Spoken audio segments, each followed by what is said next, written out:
Que a paz do nosso Senhor Jesus esteja com todos. Vamos dando sequência ao nosso estudo do Sermão do Monte. Hoje com o tema Sal e Luz, a relevância cristã. Mas antes de darmos início, vamos ao texto de abertura que se encontra em Mateus 5,16, que diz assim: Assim resplandeça a vossa luz diante dos homens, para que vejam as vossas boas obras e glorifiquem o vosso Pai, que está nos céus. Jesus Cristo nos chama a fazer a diferença nesse mundo corrompido, praticando bons atos para que Ele seja visto através de nós. E hoje, dando sequência ao nosso estudo, como já foi dito, hoje com o tema Sal e Luz, a relevância cristã.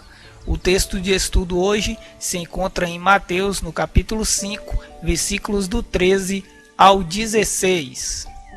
Diz assim o texto: Vós sois o sal da terra. Ora, se o sal vier a ser insípido, como lhe restaurar o sabor? Para nada mais presta, senão para, lançado fora, ser pisado pelos homens. Vós sois a luz do mundo.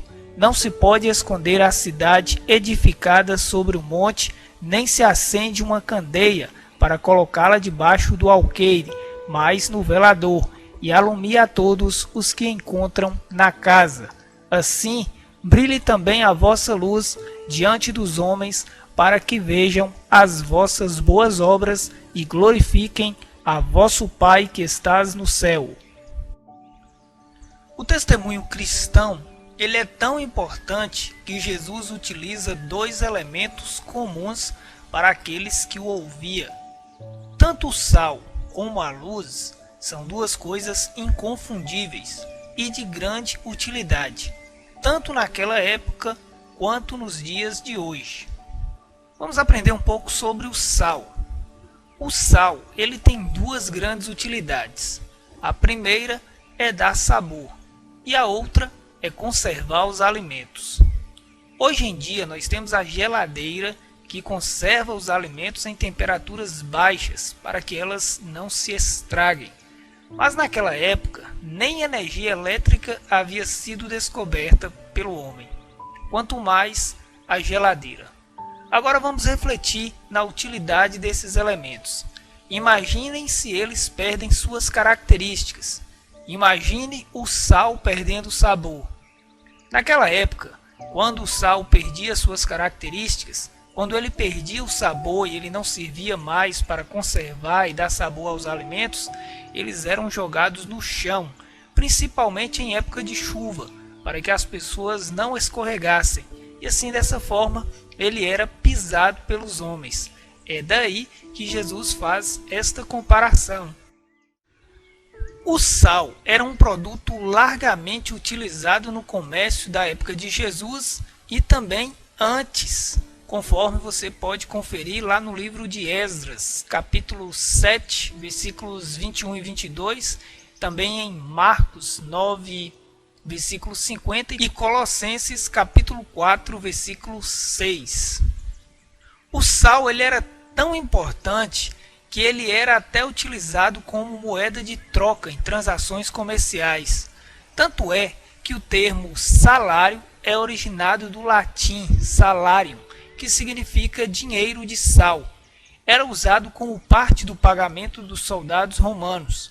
E Jesus, maravilhosamente, ele usa o exemplo do sal para contextualizar os seus ensinamentos de maneira a fazer que todos venham a entender. No livro de Jó, capítulo 6, versículo 6, fica claro que o sal é algo que dá sabor aos alimentos, mas há de se lembrar também do valor nutritivo do sal e o seu valor medicinal, pois o sal não é só para dar sabor. Se você consome sal em excesso, ele agirá de forma a trazer grandes prejuízos ao organismo, doenças causadas pelo consumo excessivo do sal. Porém, se você fizer abstenção absoluta e continuada, ou seja, parar de consumir sal, você também terá danos à saúde. Por isso, o sal é um elemento muito importante na vida do ser humano, apesar de também, se consumido em excesso, trazer problemas. Nós crentes devemos ter ações espirituais palatáveis do ambiente em que estamos, mas também nós devemos ter um papel restaurador. Sabe quando alguém cai a pressão e aí você põe uma pitadinha de sal na boca na intenção desta pessoa reagir? Essa pessoa ela é restaurada. Então, quando vemos alguém desanimado na fé, através da nossa ação, nós animamos essa pessoa expondo Cristo. É aí que nós estamos fazendo o papel do sal.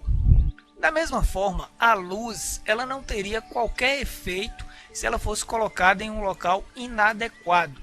O alqueire, por exemplo, era uma vasilha de colocar cereais. Naquela época não existia luz elétrica e nos dias de hoje às vezes acontece de nós não termos energia elétrica.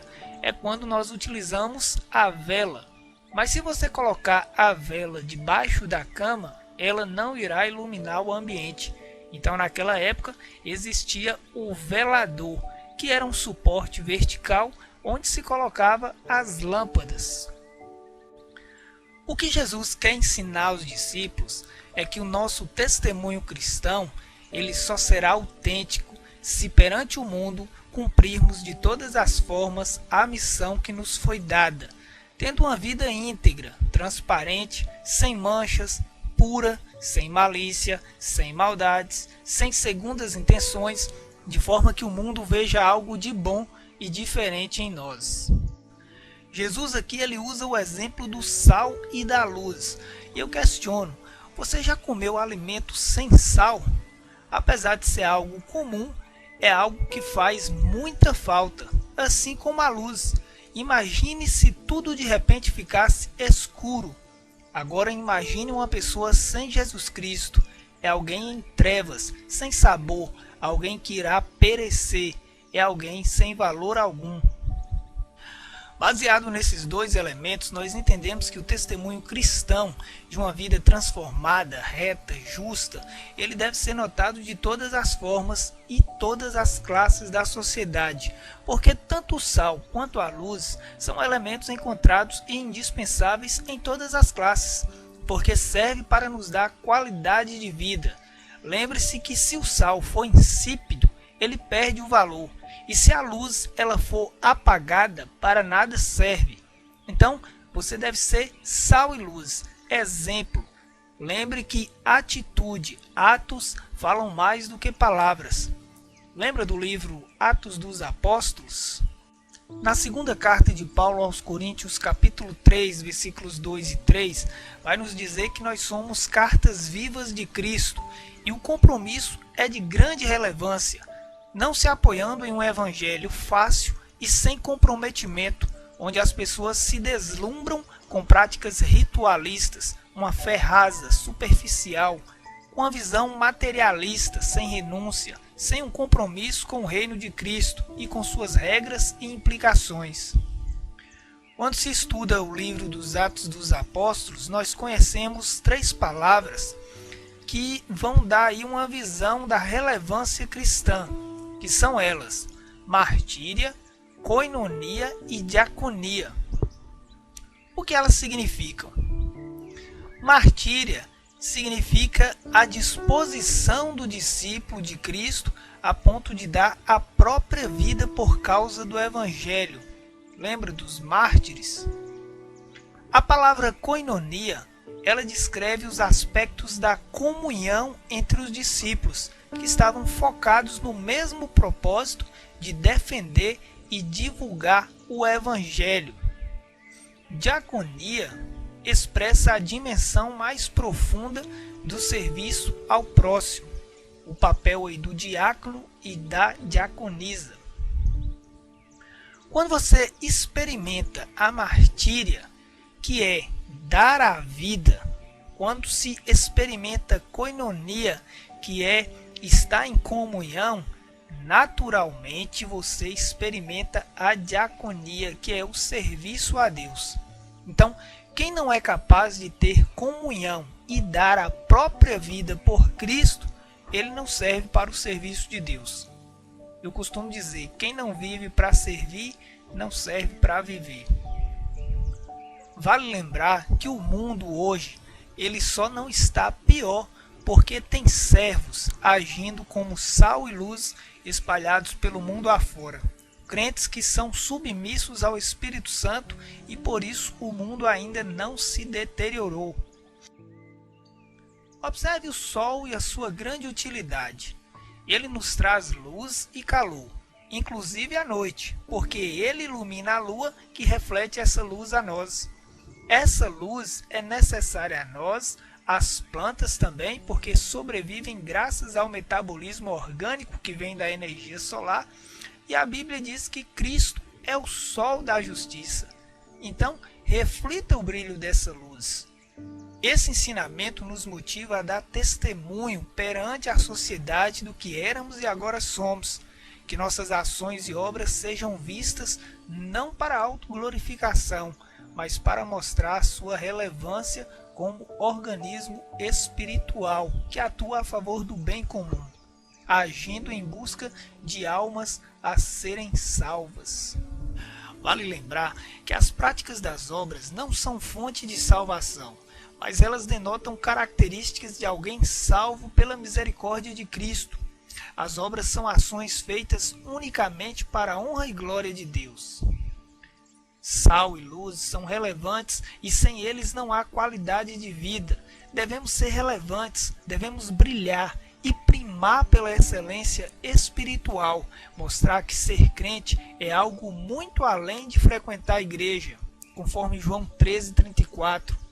É demonstrar o amor que o Senhor nos ensina. O sal age no interior da massa, isso é o nosso caráter. A luz, ela age no exterior, isso é o nosso testemunho. João 8, versículo 12 diz que Jesus é a luz do mundo. Quem o segue não andará em trevas.